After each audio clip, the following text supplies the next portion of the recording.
She ran for as long as she could before the pain was getting too much to bear and the need for oxygen won out in the end.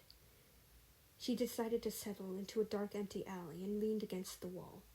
She slid down to the floor after her legs basically gave out underneath her, and she finally felt all of her pent-up emotions within get released and pour down her face.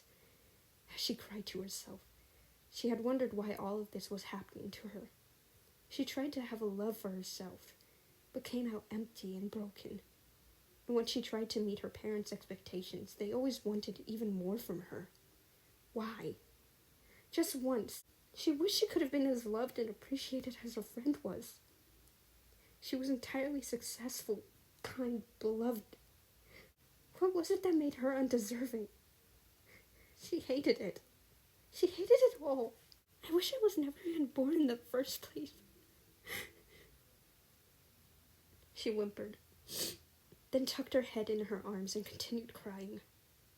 The whole alley became filled with her heartbroken sobs, the broken light in the alley being a symbolic reminder that the cold, unwelcoming darkness was the only thing she really deserved.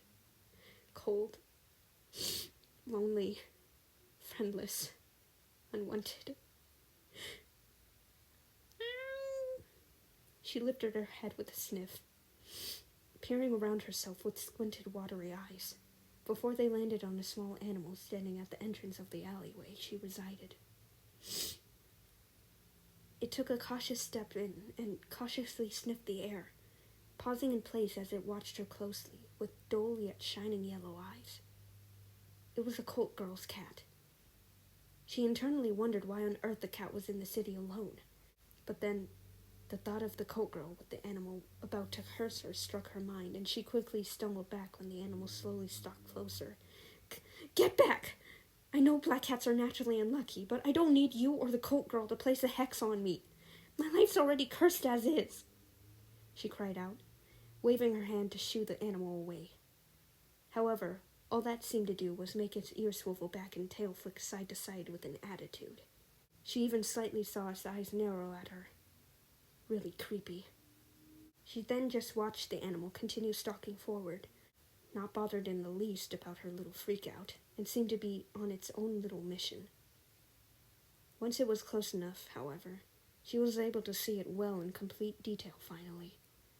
The flimsy leash she saw earlier was actually a tattered bow tied around the animal's neck, and his fur was wildly curly and soft-looking.